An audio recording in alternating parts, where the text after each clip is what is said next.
Welcome to Friday Friends, RI Elder Info's weekly look at the organizations and individuals providing resources for Rhode Island seniors, caregivers, and professionals.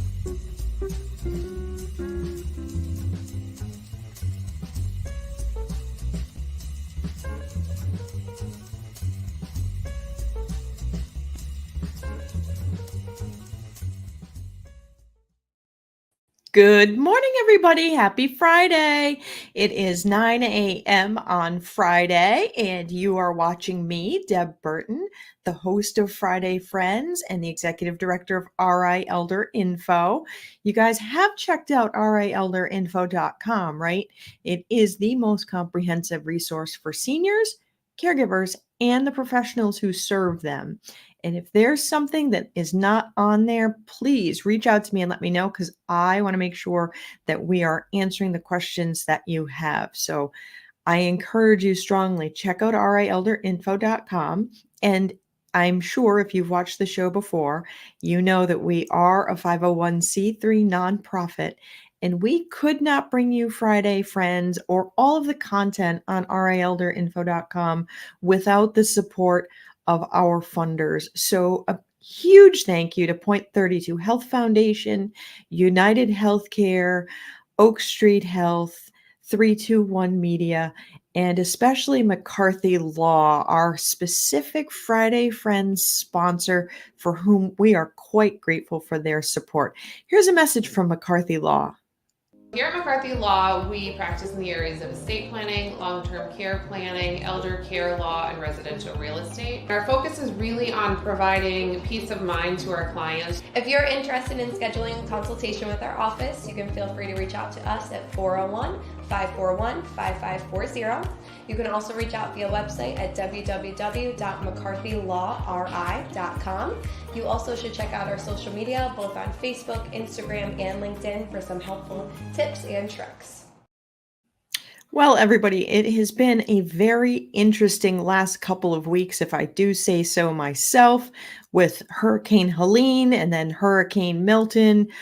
Boy, oh boy, oh boy. I was on the edge of my seat because my family is all in the eye of both of those storms. And thank God they are all okay. But it really made me aware of what do we need to do in the event of an emergency.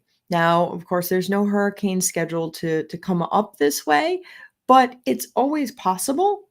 We got hit with tornadoes a few months back. Nobody ever expected to see that kind of thing happen here in Rhode Island. And so I thought I'd take this time to have a conversation, because the nor'easters can be quite a little stinker for us here in New England and in Rhode Island. So I wanted to take a minute to talk to you about how do we prepare for an emergency that may be forecast to come our way. So you want to make sure that, of course, you have extra water, at least a gallon of water per day that you might be without electric. And think about if you didn't have water, brushing your teeth, washing your hands, cooking, all of those things become a lot more difficult. So when you have a chance, and it's not an emergency right now, I want to stress that we're not expecting an emergency right now. Grab an extra case of water, throw it in the basement, throw it in the closet, and just have it in the event that there's an emergency. And you say, oh, I can't really lift a whole case of water. That's okay. If you can grab a gallon of water here and there when you go to the market, or some of the smaller containers of water, great. If it's not something that is maybe financially viable to purchase bottles of water, think about saving those old plastic milk jugs. When you're done, rinse them out really good, make sure they're clean so there's no leftover milk and make your water taste weird. You can fill those back up with water in the event of an emergency.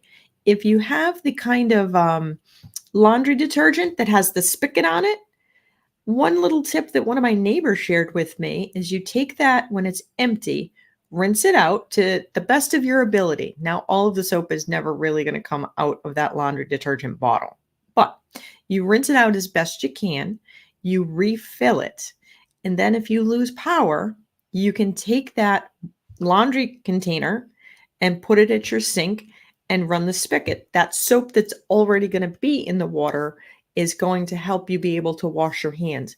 It's a nice, easy fix in a crisis. So those are just some of the things to think about when it comes to, drinking and washing. Obviously, you don't want to drink the water that's been in the laundry detergent bottle. I think you guys already knew that. The other thing, keep in mind, maybe have a little extra of your medication on hand, as long as it can be stored safely, of course, because we've already talked about that in other Friday Friends. But if there are things that you can have handy, things that you need on a regular basis, make sure that you have that extra supply on hand. You also want to make sure that if you or someone you love has special medical needs and might need a little assistance in an emergency, that you are registered with the Rhode Island Special Needs Registry. It is free, it is secure, it is private, but what it can do is, if your community is, say, without power, let's say you live on Maple Street and you use an oxygen condenser. You need something to be able to run your oxygen, and you live on Maple Street. You're registered with the Rhode Island Department of Health Special Needs Registry, and your neighbor lives on Oak Street and they're perfectly fine. Okay, the power goes out. They look at the Special Needs Registry. Who could be in crisis faster? You will. So they look at restoring the power on your street first, because it's more of an emergency. And that is one of the benefits of the Rhode Island Special Needs Registry. Some of the other benefits is that if you have to call 911 to your house, the responders will have the information available as to what could be wrong, what they may encounter. So if, say, for instance, you are using oxygen, they will know that en route. Maybe the person they're responding for has dementia.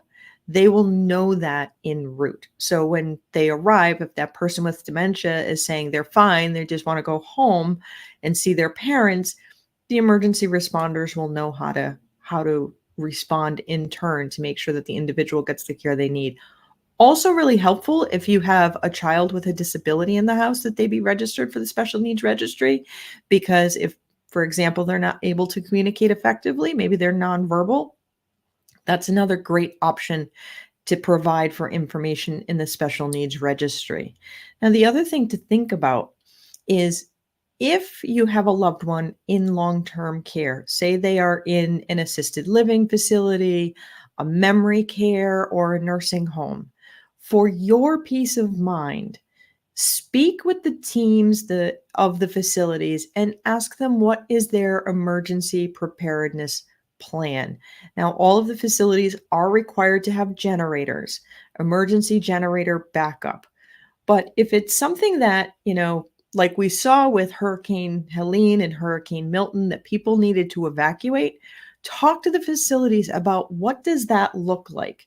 Is it an option for you to be able to come and pick up your loved one and bring them home, if that's even a realistic option? And if it's not something that's a realistic option in an emergency, what is the facility's plans? They all have them. Every single facility does have an emergency management plan, but for your peace of mind and so that you know what to expect, what will happen, it's important that you have that conversation with the facilities. Again, they all have generators, emergency generators that kick in. Those generators are tested on a regular basis. That testing log is actually one of the things the Department of Health looks at to ensure that the generators are in proper working order in the event that there is an emergency and they do need to be turned on. So you can be comfortable with that. But if there is something that happens and your loved one does need to evacuate the facility that they're in, have a conversation with the staff at the facility to learn what it is that they plan to do. What is their plan A? What is their plan B? How does it work? And then if your loved one is interested in learning about what that plan is, then you can encourage the facility to share that plan with them. Now, you want to be very careful that you're not causing alarm for your loved ones. We don't want them to think that there is some pending doom coming. We don't want to put that kind of distress on them. So if you don't feel that that's appropriate, or if the facility is saying, yeah, we don't really need to share that with your loved one because that's going to stress them out, be mindful of that. but for your own peace of mind.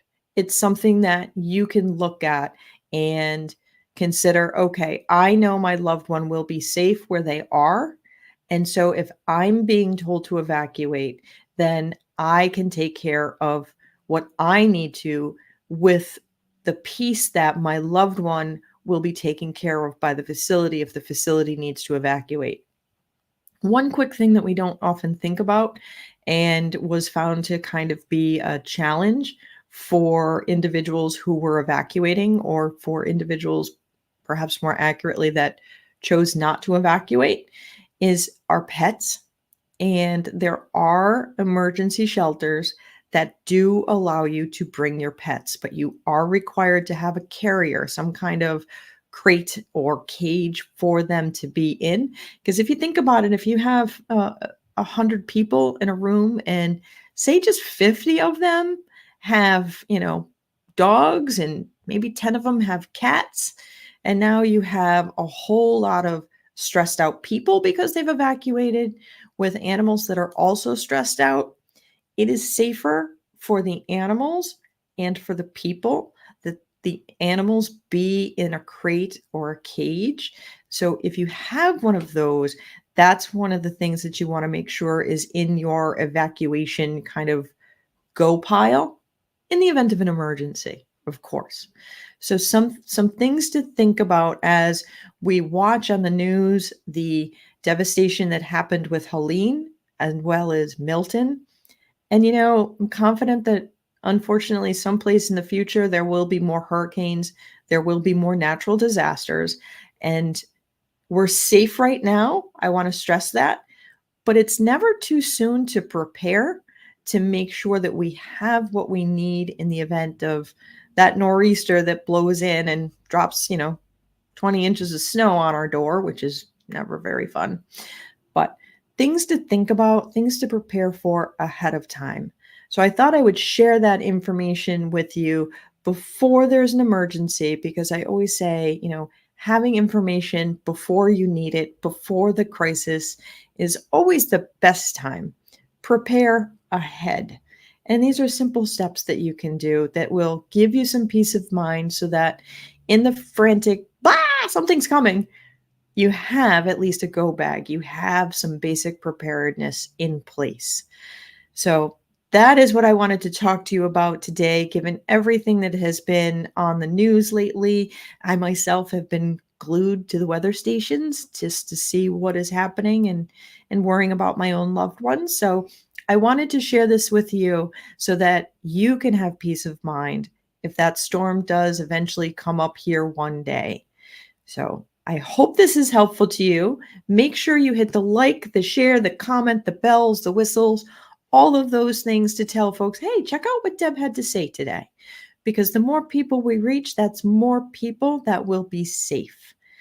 I look forward to seeing you all again next week. In the meantime, be well and be kind.